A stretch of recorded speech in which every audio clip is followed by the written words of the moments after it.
ایک سوال اور تحریر فرمایا کہ عناصر اربعہ کیا ہے؟ خدا معلوم یہ آپ نے کس طرح سے تحریر فرمایا. عناصر اربعہ جن کا ذکر مولانا روم نے مصنوی میں کیا ہے وہ الگ ہے، اور اگر عناصر کے بجائے ارکان اربعہ ہے تو وہ الگ ہے. اور عناصر اربعہ کو اگر آپ نے آخری دور میں مولانا اسماعیل شہید، شاہ عبدالعزیز صاحب محدث دہلوی رحمۃ اللہ علیہ وغیرہ اس کے دور کی بات کرنی ہے تو الگ ہے. آپ اس کی تشریح کر دیتے تو اچھا ہوتا. عناصر اربعہ پانی، مٹی، آگ اور ہوا، یہ چاروں عناصر ہیں بنیادی طور پہ. دنیا میں جتنی بھی چیزیں زمین سے برآمد ہوتی ہیں، سونا، چاندی، کوئی بھی چیز، وہ مٹی ہے. یہ اب کیمسٹری میں اسے الگ الگ کرتے ہیں، بچوں کو فارمولاز اس کے یاد ہوتے ہیں، لیکن عنصر اول یہ ہے. عنصر ثانی آگ ہے. اب اس میں گیس بھی شامل ہو گئی، لکڑی کی آگ شامل ہو گئی، اور مختلف چیزوں کی آگ شامل ہو گئی. ہوا ہے. اب ہوا مطلقاً جو ہوا گنی جاتی ہے اس میں اب آکسیجن ہے، نائٹروجن ہے، ہائیڈروجن ہے، جو بھی ہے یہ سب ہوا ہے. پرانا جو فلسفہ جو تھا اس میں چوتھا عنصر پانی کا تھا. اب پانی میں جتنی بھی مشروبات ہیں وہ سب شامل ہیں. اسی لیے مولانا روم نے مثنوی میں اس کا کئی جگہ ذکر کیا ہے. ایک جگہ مثلا فرمایا کہ آب و باد و خاک و آتش زندہ، یہ چاروں عناصر جو ہیں پانی، ہوا، مٹی اور آگ، یہ چاروں زندہ ہیں. بامنو تو مردہ باحق زندان، میرے تیرے لیے یہ مردہ ہے نا، کہ مٹی اور پانی نے کیا کر لینا ہے، آگ اور ہوا میں کیا رکھا ہے، یہ مردہ ہیں. باحق زندہ اللہ کی مخلوق ہے اور اللہ کے لیے یہ چیزیں زندہ ہیں. اس لیے اللہ پانی کو جب حکم دیتا ہے تو بڑی بڑی سلطنتوں کے بانی مبانی انہیں ڈبو دیتا ہے. وہ جب حکم دیتا ہے کہ اس کو جلانا ہے، نہیں جلانا ہے، تو آگ اللہ کی پابند ہے. ہواؤں کے ذریعے 7 لیال، اللہ نے کہا 7 راتیں اور 8 دن وہ ہوا چلی، اور انہیں فجعلھا من قرون باقی، اور انہیں بالکل تہس نہس کر کے رکھ دیا. یہ سب چیزیں اللہ کے لیے زندہ. مٹی ہے، بڑے بڑے لوگوں کا غرور اللہ مٹی میں ملا دیتا ہے. مٹی بڑی فیاض ہے. آپ ایک چیز ڈال کے اس میں دیکھیں، کوئی دانہ ایک کے 70 واپس کرتی ہے. ایک گٹلی آپ لگاتے ہیں آم کی، اور پھر وہ کتنے ایک گٹھلی سے آم پیدا ہوتے ہیں. اور مٹی بہت زیادہ تنگ دل بھی ہے. کوئی چیز جو اس سے نکلی ہو جب تک اس میں واپس پہنچ کے مل نہ جائے اس کو بھی چین نہیں آتا. اور ایک عناصر اربعہ اگر آپ نے وہ پوچھے ہیں تو قصہ لمبا ہے. اور قصہ یہ ہے کہ اصل بڑی شخصیت مولانا فضل امام خیر آبادی کی تھی.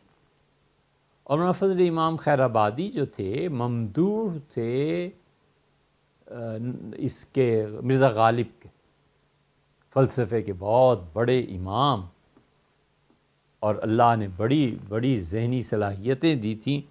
ان کے بیٹے تھے فضل حق خیر آبادی. فضل حق خیر آبادی یا تو سیتاپور میں پیدا ہوئے تھے یا پھر دلی میں پیدا ہوئے تھے، دیکھ لیجئے گا تحقیق کر کے.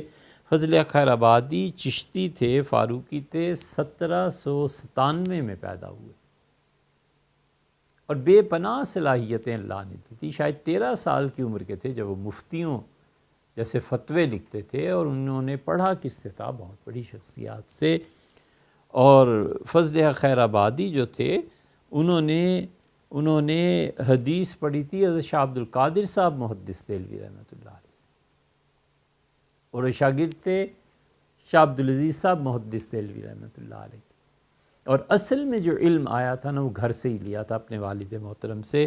مولانا فضل امام خیر آبادی تھے، تو اکثر تعلیم انہوں نے معقولات کی اپنے گھر سے حاصل کی تھی، اور عربی جو پڑھی تھی کمانڈ حاصل تھی اس پہ. تو ان کے ہوئے 4 شاگرد، انہیں عناصر اربعہ کہا جاتا تھا.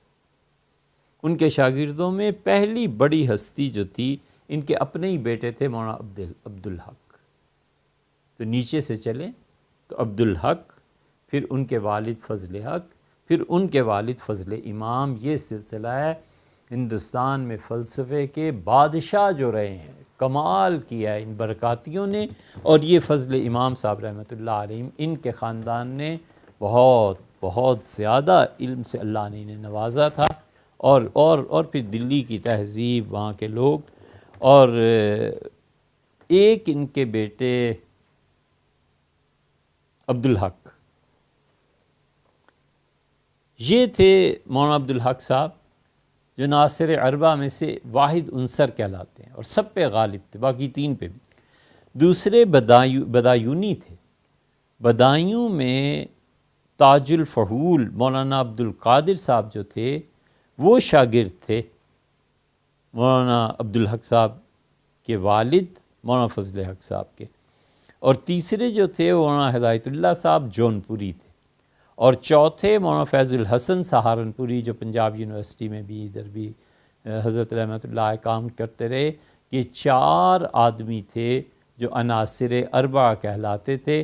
اور اسی زمانے میں 1240 ہجری میں مولانا اسماعیل صاحب نے کتاب لکھی تھی تقویت الایمان. یہ عناصر اربعہ جو زندہ تھے ان میں سے، انہوں نے تو پھر آڑے ہاتھوں لیا تقویت الایمان کو.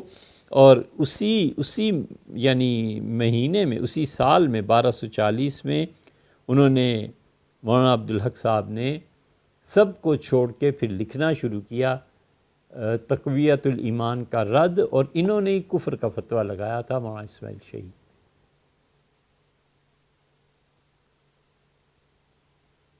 تحقیق کتاب کیا لکھی تھی، اس کا نام تھا تحقیق الفتویٰ فی ابطال التغویٰ.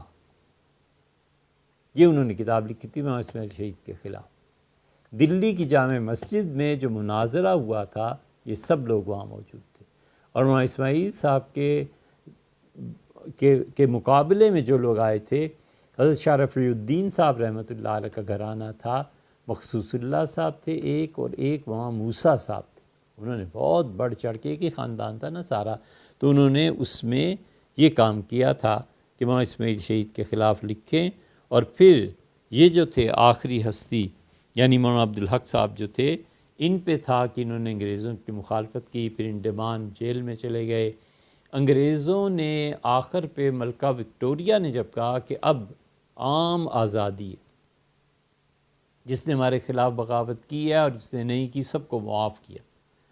لیکن انگریز اس معاملے میں بڑا دھوکے بھی انہوں نے دیے. مولانا کو پکڑ لیا، انہوں نے کہا تمہارے اعلان کی وجہ سے میں روپوش ہو گیا تھا پہلے، اب آ گیا ہوں. انہوں نے کہا ٹھہرو پھر تمہیں بتاتے ہیں. پھر ان پہ مقدمے چلے، پھر انہیں انڈمان بھیج دیا.